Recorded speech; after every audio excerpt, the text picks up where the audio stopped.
Pemirsa, dibandingkan tahun sebelumnya, pengguna kendaraan listrik di Provinsi Sumatera Selatan pada tahun ini alami kenaikan yang cukup signifikan, yaitu 5 kali lipat. Jumlah ini melebihi target yang dicanangkan pemerintah pusat.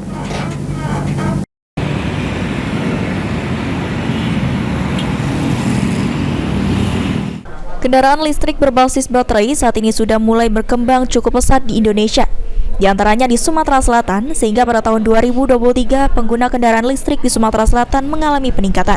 Hendriansyah, Kepala Dinas Energi dan Sumber Daya Mineral Sumatera Selatan mencatat pada tahun 2022 kendaraan roda 2 targetnya 100 unit, namun hanya terrealisasi sebanyak 97 unit, dan roda 4 dari target 15 unit tapi melebihi target yakni sebanyak 43 unit dan 10 kendaraan bus dengan jumlah keseluruhan mencapai 53 kendaraan. Namun pada tahun 2023, kendaraan listrik di Sumatera Selatan didominasi oleh kendaraan roda 2 dan 4, di mana target yang dicanangkan mencapai 200, tapi jumlahnya meningkat mencapai 531 unit. Sementara kendaraan roda 4 dari target hanya sebanyak 25 unit, saat ini sudah terrealisasi sebanyak 108 unit, dengan total kendaraan listrik di Sumatera Selatan pada tahun 2023 mencapai 789 unit. Tahun 2023, dari target yang dicanangkan, populasi roda 2-nya mencapai 200 unit, realisasinya alhamdulillah di awal Desember 2023 sudah mencapai 531 unit.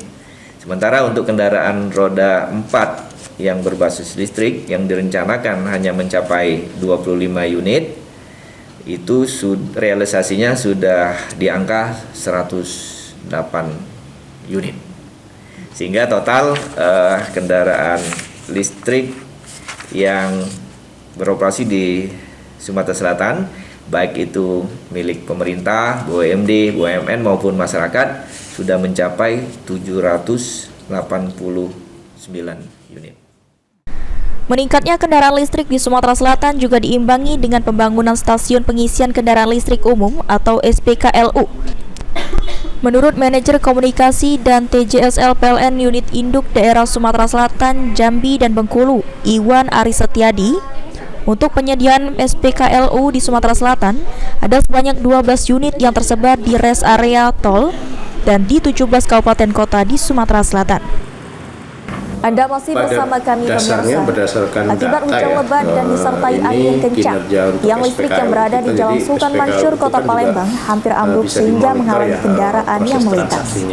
Apakah dipakai atau tidak gitu ya oleh masyarakat gitu. Jadi kalau dari data ini kurang lebih sekitar 54%, artinya penggunaannya sudah cukup banyak ya. Selain menyediakan SPKLU, PLN juga menyediakan home charging terutama untuk kendaraan roda 4 dan roda 2 sehingga tidak harus ke SPKLU. Eki Saputra.